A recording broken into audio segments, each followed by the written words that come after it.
नमस्कार दोस्तों, स्वागत है आप सभी का टोटल प्रिपरेशन में। मैं संजय सिंह आप सबके लिए पॉलिटी की एक बेहतरीन टॉपिक लेकर के आया हूं और उस टॉपिक का नाम है मूल कर्तव्य। जैसा कि आपको दिख रहा होगा पीछे मूल कर्तव्य। मूल कर्तव्य क्या है, ये क्यों लाया गया है, इसमें क्या क्या प्रावधान किए गए हैं, इसको आपको समझना है। इस टॉपिक से क्वेश्चन बड़े पूछे जाते हैं यूपीएससी में भी, यूपी पीसीएस में भी, और हमारे यहाँ अन्य स्टेट पीसीएस हैं उनमें भी यहाँ से क्वेश्चन पूछे जाने की परंपरा रही है।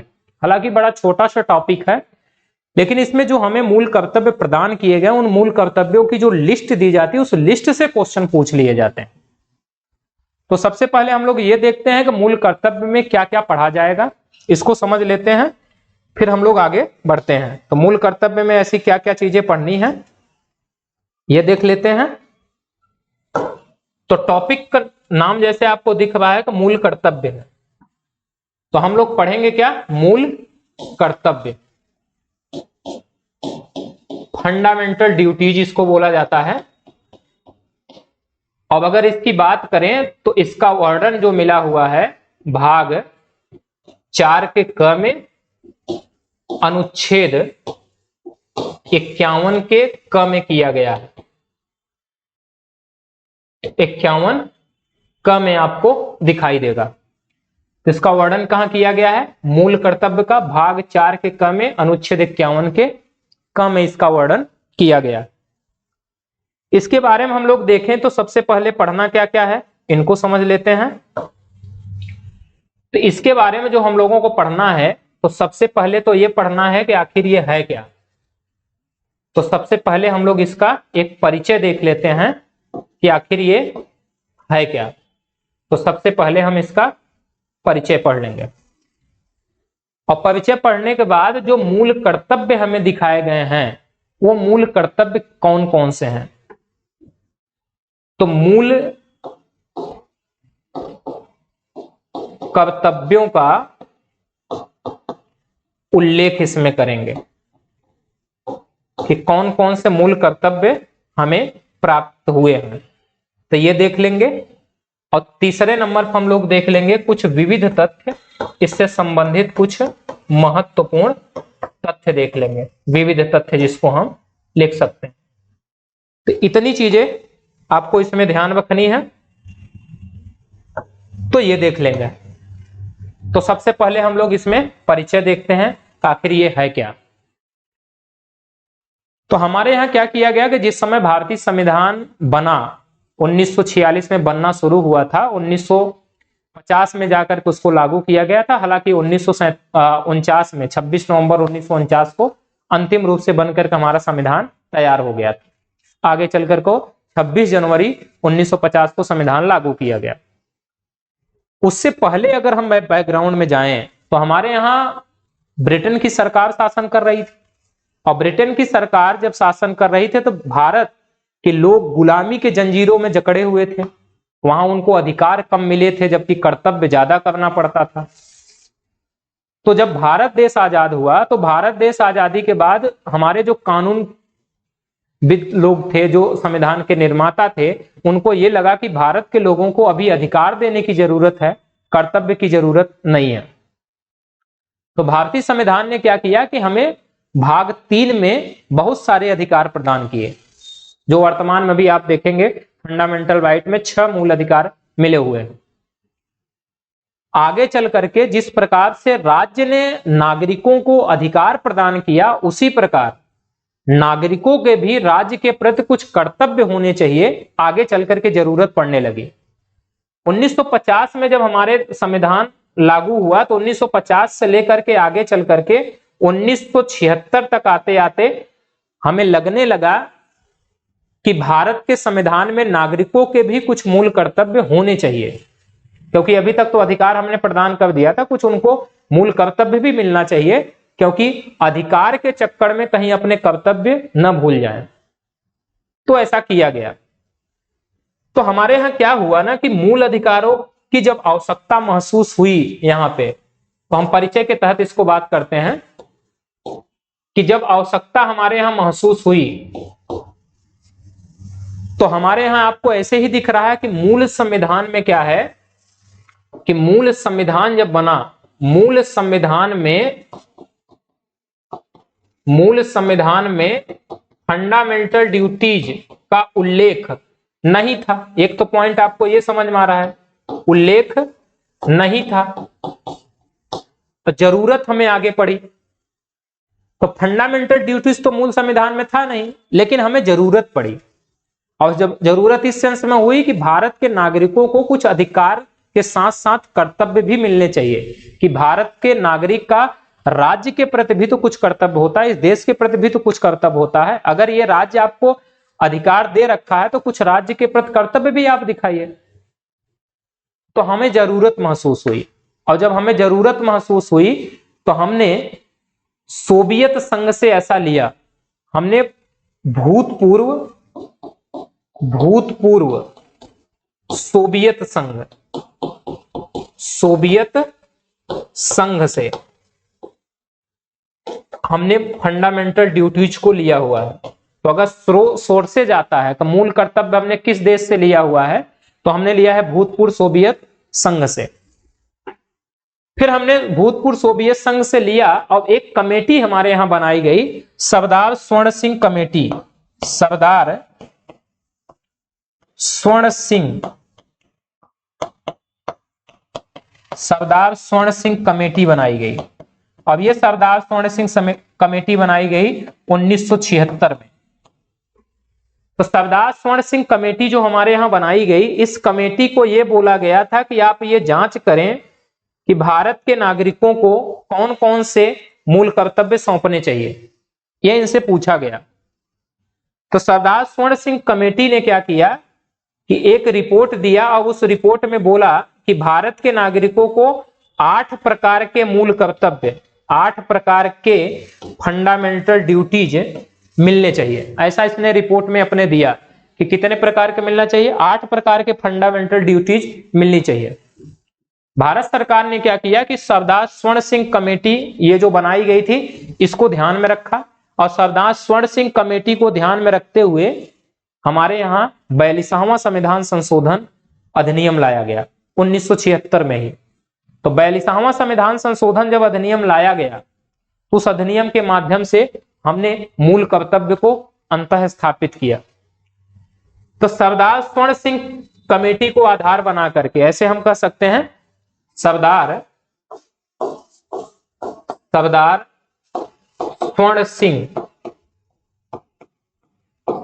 स्वर्ण सिंह कमेटी के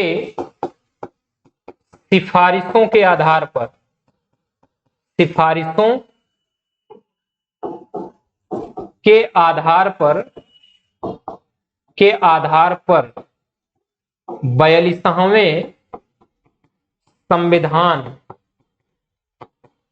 42वें संविधान संशोधन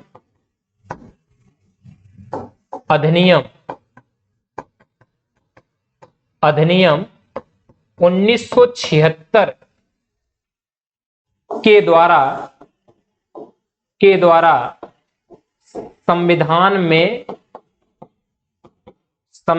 में भाग 4 क अंतः स्थापित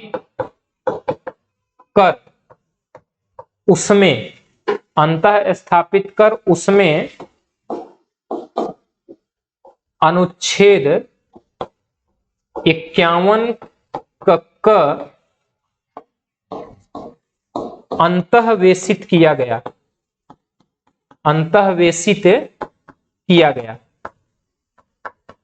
तो आपको दिख रहा है कि सरदार स्वर्ण सिंह कमेटी की सिफारिशों के आधार पर, तो सरदार स्वर्ण सिंह कमेटी के सिफारिशों के आधार पर 42वां संविधान संशोधन एक किया गया जो 1976 में किया गया। अब इसके माध्यम से क्या किया गया कि संविधान में भाग 4 क अंतः स्थापित किया गया, और भाग 4 के क में अनुच्छेद 51 क जोड़ा गया। अब यह अंतःवेशित करके भारतीय नागरिकों को इसके तहत 10 मूल कर्तव्य दिए गए। कितने दिए गए थे? 10 मूल कर्तव्य प्रदान किए गए। तो 10 मूल कर्तव्य प्रदान किए गए। मूल संविधान में मूल कर्तव्य नहीं है। 42वें संविधान संशोधन के माध्यम से सरदार स्वर्ण सिंह कमेटी के सिफारिश के आधार पर मूल कर्तव्य अंतःस्थापित किया जा रहा है। और किसमें किया जा रहा है? भाग 4 के क में, अनुच्छेद 51 के क में। सरदार स्वर्ण सिंह कमेटी ने 8 मूल कर्तव्य की सिफारिश किया था, जबकि जब मूल कर्तव्य हमारे यहां स्थापित किया गया तो वो 10 मूल कर्तव्य प्रदान किए गए। अब आगे चल करके ये 10 मूल कर्तव्य हमारे यहाँ तो प्रदान किए गए शुरू में, लेकिन आगे चल करके हमारे यहाँ एक संविधान संशोधन और किया गया, 66वां संविधान संशोधन। 66वां संविधान संशोधन और ये किया गया था 2002 में। इस 66वां संविधान संशोधन के द्वारा 11वां मूल कर्तव्य जोड़ा गया। 11वां मूल कर्तव्य जोड़ा गया। अतः वर्तमान में आप अगर देखेंगे तो हमारे यहाँ भारतीय संविधान में वर्तमान में मूल कर्तव्यों की संख्या जो है 11 आपको दिखाई देगी। टोटल मूल कर्तव्य आपको कितने दिखाई देंगे? 11 दिखाई देंगे। ये इंफॉर्मेशन आपको ध्यान रखनी है। तो क्वेश्चन कैसे पूछा जा सकता है? भारतीय संविधान में मूल कर्तव्य किस देश के संविधान से लिया गया है? तो भूतपूर्व सोवियत संघ के संविधान से लिया गया है। भारतीय संविधान में मूल कर्तव्य का उल्लेख, मूल संविधान में मूल कर्तव्य का उल्लेख था या नहीं? तो नहीं था। भारतीय संविधान में किस कमेटी की सिफारिश के आधार पर मूल कर्तव्यों को समावेश किया गया था? तो सरदार स्वर्ण सिंह कमेटी के आधार पर। भारतीय संविधान में किस संविधान संशोधन के तहत मूल कर्तव्यों को अंतःस्थापित किया गया था? 42वें संविधान संशोधन अधिनियम के तहत। भारतीय संविधान में मूल कर्तव्य का उल्लेख किस भाग में किया गया है? तो भाग 4 के क में किया गया है। किस अनुच्छेद में किया गया है? तो 51 के क में किया गया है। प्रारंभ में भारतीय संविधान में शुरुआत में कुल कितने मूल कर्तव्य प्रदान किए गए थे? 10 किए गए थे। वर्तमान में मूल कर्तव्यों की संख्या कितनी है? 11 है। 11वां मूल कर्तव्य किस संविधान संशोधन द्वारा जोड़ा गया था? 66वें संविधान संशोधन द्वारा जोड़ा गया था। यह पूछा जा सकता है। अब हम लोग ये देखते हैं कि ये जो 11 मूल कर्तव्य हैं, ये कौन कौन से मूल कर्तव्य प्रदान किए गए हैं। तो हमने जैसा कि इसमें लिखा हुआ था पहले ये वाला कि मूल कर्तव्यों का उल्लेख जो 11 हमारे यहाँ किए गए हैं, 11 मूल कर्तव्यों को हम लोग देख लेते हैं कि कौन कौन से मूल कर्तव्य आपको हैं, कौन कौन से प्रदान किए गए। तो हम लोग देखते हैं कि वो 11 मूल कर्तव्य कौन कौन से हैं। देखो, इसमें से एक मूल कर्तव्य आपको पहला दिख रहा है कि संविधान का पालन करें और उसके आदर्शों, संस्थाओं, राष्ट्रध्वज और राष्ट्रगान का आदर करें, ये कह रहा है।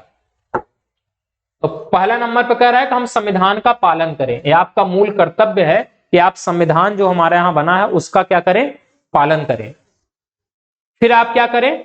उसके आदर्शों का, संविधान में जो आदर्श लिखे गए हैं, जो संस्थाएं हैं संविधान में, जो हमारे यहाँ राष्ट्रध्वज है और जो राष्ट्रगान है, उसका आप आदर करें। ये याद रखना, ये पहला मूल कर्तव्य है आपका। यूपीएससी में सवाल इससे आ जाते हैं कि ये ऑप्शन में दे दिया जाता है, कभी कभी पूछ लेता है किस नंबर पे है, और कभी कभी तो पूरा स्टेटमेंट पूछ के रख दिया जाता है, पूछ लिया जाता है और पूछता है क्या इनमें से कौन मूल कर्तव्य नहीं है या कौन कौन से मूल कर्तव्य इसमें से हैं, ऐसा पूछा जा सकता है। तो याद रखना, पहले मूल कर्तव्य में यह बताया जा रहा है कि हम संविधान का पालन करें और उसके आदर्श जो होंगे संविधान के, एक लोक कल्याणकारी राज्य की स्थापना करेंगे, सामाजिक, आर्थिक, राजनीतिक न्याय स्थापित करेंगे, स्वतंत्रता की बात करेंगे, बंधुत्व की बात करेंगे। ऐसे जो संविधान के आदर्श हैं हम उसका पालन करेंगे, आदर करेंगे। संस्था जो हमारे यहाँ संविधान के माध्यम से बनाई गई हैं, जो हमारे यहाँ राष्ट्रध्वज है और राष्ट्रगान है, इनका हम आदर करेंगे। तो पहला मूल कर्तव्य ये बताया गया है। दूसरे मूल कर्तव्य में बोला गया है कि स्वतंत्रता के लिए हमारे राष्ट्रीय आंदोलन, जो हमारे यहाँ स्वतंत्रता के लिए जो राष्ट्रीय आंदोलन हमारे यहाँ बनाए गए हैं, उन राष्ट्रीय आंदोलन का हम उन राष्ट्रीय आंदोलन को प्रेरित करने वाले उच्च आदर्शों का हृदय में संजोए रखें और उनका पालन करें। तो भारतीय संविधान जो बना उससे पहले भारत के लोग जिस तरह से भारत को आजाद कराएं, उन आजादी में, उस स्वतंत्रता के लिए जो राष्ट्रीय आंदोलन हमारे यहाँ चला था, उस राष्ट्रीय आंदोलन को प्रेरित करने वाले कुछ आदर्श होंगे, कुछ बातें होंगी। उन प्रेरित करने वाले जो आदर्श हैं उनको आप हृदय में सजो के रखें और उनका पालन करें। जैसे जय आप बोलेंगे करो या मरो, तुम मुझे खून दो मैं तुम्हें आजादी दूंगा, ऐसे सब स्टेटमेंट जो हैं जो राष्ट्रीय आंदोलन को प्रेरित कर रहे हैं, चरखा है, इन सब का हम आदर करेंगे और पालन करेंगे, उनको हृदय में सजो के रखेंगे। ये दूसरे में कहा जा रहा है। तीसरे मूल कर्तव्य में हम बात करें तो तीसरा कह रहा है कि भारत की प्रभुता, एकता और अखंडता की रक्षा करें और उसे अक्षुण्य रखें, उसको बनाए रखें। इसका मतलब है कि आप देश की जो प्रभुता है, एकता है, अखंडता है, उसकी रक्षा करें और उसे अक्षुण्य बनाए रखें। यह आपको किया जा रहा है। चौथे में कह रहा है कि देश की रक्षा करें आप और आह्वान किए जाने पर राष्ट्र की सेवा करें। तो आप देश की रक्षा करें, देश का एक जिम्मेदार नागरिक होने के नाते आपका मूल कर्तव्य है कि आप देश की रक्षा करें और देश को कभी जरूरत पड़े आपकी देश की रक्षा के लिए तो वो आह्वान करे राज्य, तो आप उसके साथ देने के लिए तैयार रहें। यानी इसका मतलब है आप उसकी सेवा करें। और नेक्स्ट की हम बात करें पांचवें की, तो भारत के सभी लोगों में समरसता, यानी सभी लोगों में समान भाव हो, साथ साथ समान भ्रातृत्व की भावना होना चाहिए, सबको आप भाई की तरह माने, भ्रातृत्व वाली भावना होनी चाहिए, का निर्माण करें। तो भारत के सभी लोगों में समरसता और समान भ्रातृत्व की भावना का निर्माण करें। अब ये जो निर्माण करेंगे धर्म, भाषा, प्रदेश, वर्ग पर आधारित सभी भेदभावों से परे हो। यानी धर्म के आधार पर, भाषा के आधार पर, प्रदेश के आधार पर, वर्ग के आधार पर भेदभावों से परे होना चाहिए। ऐसा नहीं कि आप उत्तर प्रदेश में बैठे हुए दिल्ली को अलग माने, मध्य प्रदेश के साथ अलग करें, प्रदेश के आधार पर, वर्ग के आधार पर आप भेदभाव करें। तो इन सब से ऊपर उठ करके आप क्या करें कि एक भ्रातृत्व भावना का विकास करें, समरसता लाएं, ऐसा करें, एक निर्माण करें और ऐसी प्रथाओं का त्याग करें जो स्त्रियों के सम्मान के विरुद्ध है। ऐसी कोई प्रथा चलती है जो स्त्रियों के सम्मान के विरुद्ध है तो उसका आप त्याग करें। यह मूल कर्तव्य में आपसे राज्य आशा करता है, ये आपका कर्तव्य है। छठा ये बोल रहा है कि हमारी सामाजिक संस्कृति की गौरवशाली परंपरा का महत्व समझे और उसका परिरक्षण करें। हमारी जो युगों से हमारी जो कल्चर चली आ रही है उसकी गौरवशाली जो परंपरा है उसका महत्व आप समझें और उसका परिरक्षण करें, यानी रक्षण करें। यह आपका कर्तव्य होगा, यह फंडामेंटल ड्यूटीज होगी, आपको संविधान की तरफ से प्रदान किया जा रहा है। ये जो हमारा छठा मूल कर्तव्य होगा। नेक्स्ट आगे बढ़े तो सातवां ये दे रहा है प्राकृतिक पर्यावरण की। हमारे यहाँ जो पर्यावरण है जिसके अंतर्गत वन आता है, झील आता है, नदी है, वन्य जीव हैं, इनकी हम क्या करें, रक्षा करें। तो पर्यावरण की रक्षा करें और उसका संवर्धन करें और प्राणी मात्र के प्रति दया भाव रखें। हमें सिर्फ प्राकृतिक पर्यावरण की रक्षा ही नहीं करना है बल्कि उनका विकास भी करना है।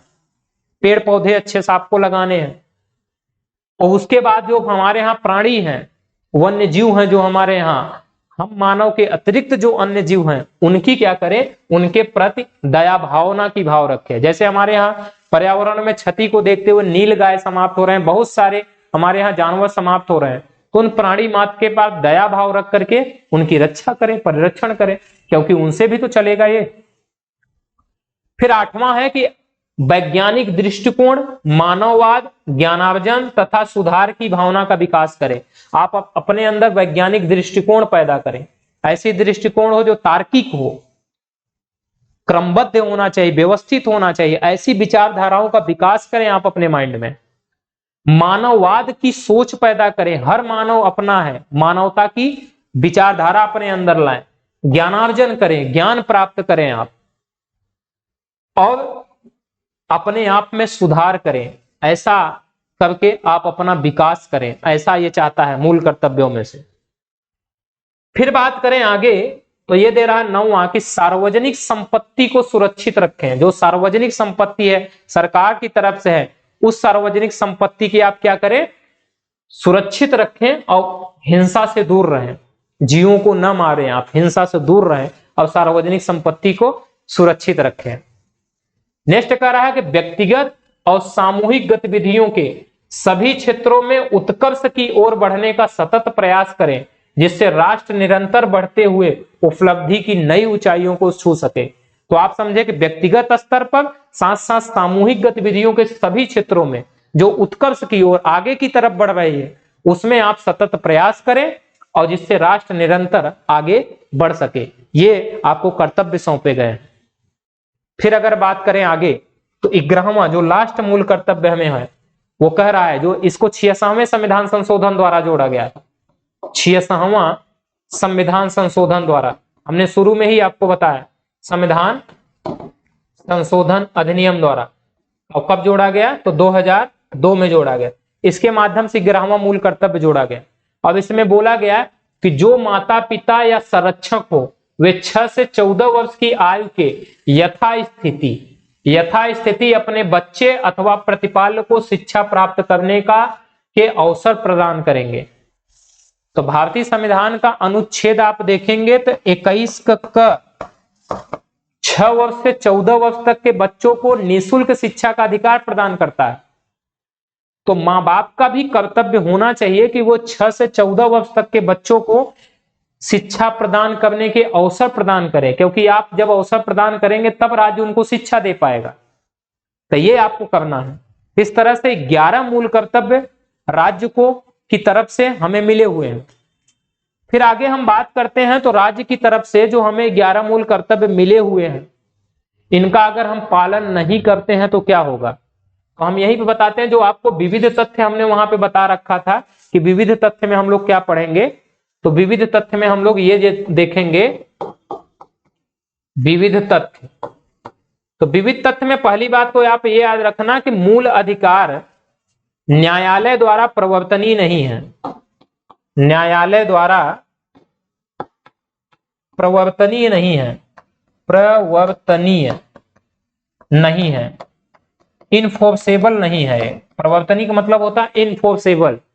इसका मतलब है कि अगर मूल अधिकार जो आपको ये मिले हुए हैं इसका पालन आप नहीं करते हैं तो आपको जेल नहीं भेजा जाएगा। न्यायालय में कोई चुनौती नहीं दे सकता कि ये अपने मूल कर्तव्यों का पालन नहीं कर रहा है, तो ये चुनौती कोई नहीं दे सकता। इसीलिए कुछ लोग आलोचक इसको निरर्थक घोषणा कहते हैं। ये निरर्थक घोषणा है, कोई मतलब नहीं है इसका। तो पहली बात ये याद रखना कि न्यायालय द्वारा प्रवर्तनीय नहीं है। मूल अधिकारों के प्रतिपालन के लिए ही एक कमेटी बनाई गई थी, बर्मा समिति बनाई गई थी। तो बर्मा समिति एक बनाई गई थी। तो क्वेश्चन कभी कभी पूछा जा सकता है कि बर्मा समिति किससे संबंधित है? तो मूल अधिकारों के प्रचालन से संबंधित है। तो एक बात तो ये याद रखना, बर्मा समिति इससे संबंधित।